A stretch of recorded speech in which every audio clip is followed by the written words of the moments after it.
I'm Kathryn DeSinaasappelen, and welcome to Book Dissect, where I take the good and bad out of books and analyze them to help you be a better writer. Today I am dissecting Psychology of Interpersonal Behavior by Michael Argyle. Before I get into this book, I need to show you. Can you see this?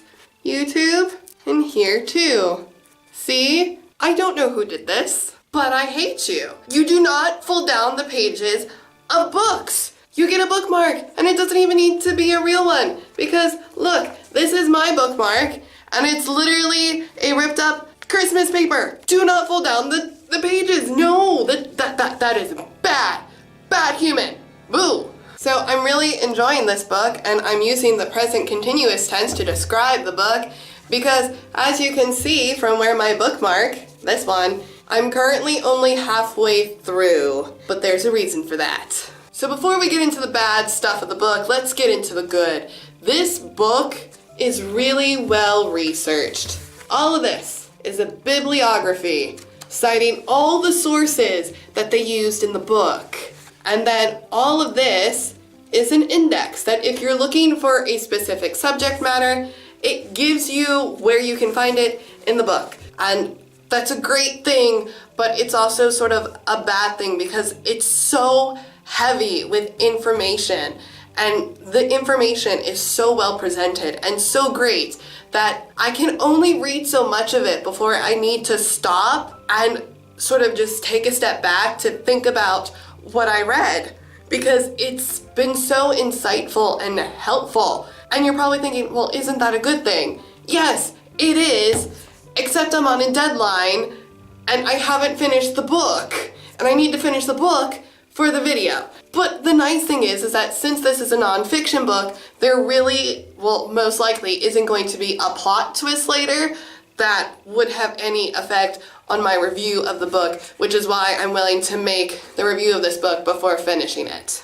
Really, guys, I found this book so helpful that I've even been taking notes on what I've read and what I want to remember for later, because there's so much information about behavior between men and women, rich and poor. It's just you need to read this book. It is amazing. Not just so that perhaps it could help you in your interactions in your everyday life, but for me personally, I've been using what I've learned to apply to my characters, and that's what makes this book so great. I love it. The only possible downside to this book is that this is the 5th edition and it was published in 1994. But a lot of the case studies that they refer to date as far back to the 1950s, or a lot of studies from the 60s, 70s, and 80s, but there's no modern studies. So for that aspect, it is a bit outdated because there are some scenarios where they're talking about social interactions, for example, between men and women. While I do find the studies and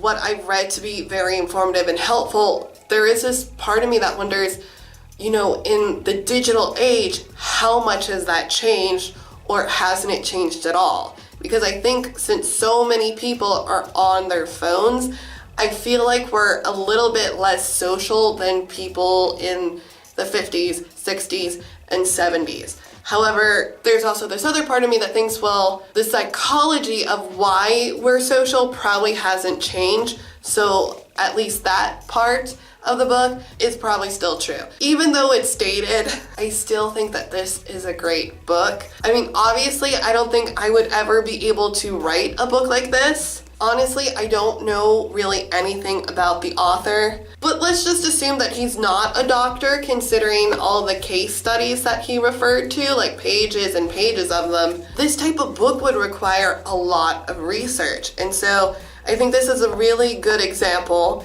again, assuming that he isn't a doctor in psychology, of writing what you know, but if you don't know, then research, because this book is really, really well researched. This so far has been a very interesting read for me, since this is the first nonfiction book that I've read for this series that isn't a self self-help book. This is just knowledge to improve what I already know about interpersonal behavior, and now I have more of the psychology and a scientific background type thing. And I find this really interesting, but at the same time, when it comes to applying it to your own writing, I think it can help with character development, maybe even helping you flesh out your world, because I think if you understand the psychology of why people do certain things, then it makes your world and your characters more believable.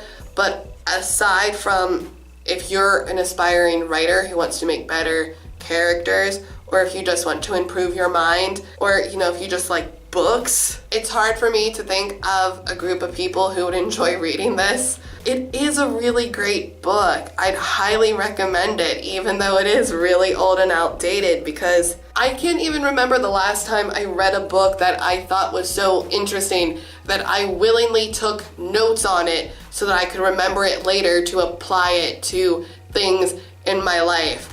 And I feel like that speaks to how amazing this book is. Just go get the book because it's awesome and I enjoyed it. And it was free, and if you missed it, I mentioned this book in my March book haul. I'll put the link, I think it's on this side. Yeah, the only downside is it is taking me forever to read it, and despite the fact that I said that this was part of a March book haul, I'm fairly certain that I got this book from the library in Ypres in February. I might have even gotten it in January. And this is like as far as I've gotten into it, because it's just, there's so much great information, but it's all like so dense, but it's also written in a way that really makes you think. So when I read part of a chapter, I step back and think, oh, that's a very interesting point of view. I wonder what would happen. And then like my brain just like in a whole bunch of different directions. And I can't continue reading. It's like I have to get stuff written down before I forget it, because I find this really inspiring, at least when it came to like helping me write characters and fleshing out my stories. Like I'm really happy that I happened upon this book. It was fated, guys. I feel like this is just going to be a really long video of me saying how much I enjoyed this book, which I'm not sure how helpful that is to actual people who would want a review of the book. It's a good book, just get it. If you like this video, be sure to give it a thumbs up and share it with your friends, family, and strangers on the internet, because it really does help me. Hit the red button to subscribe and validate me so that I can have 1,000 subscribers. Ring the bell for notifications, but still consider coming back on Wednesdays, Thursdays, and Fridays. All my social links have been left in the description below for your convenience, and if you want to help support the channel, consider checking out my Amazon affiliate link. It'd be great, and I'd love you, at least until tomorrow when I do this again. I'll see you guys in the next one. Tootsies, my applesines. So apparently I don't know the order of the months, and I learned that when I was going through all my books for the future book dissects, and I realized that I skipped April, and I was all happy because I thought I had books until May, and I don't. Also, my nose still doesn't work, and that's annoying.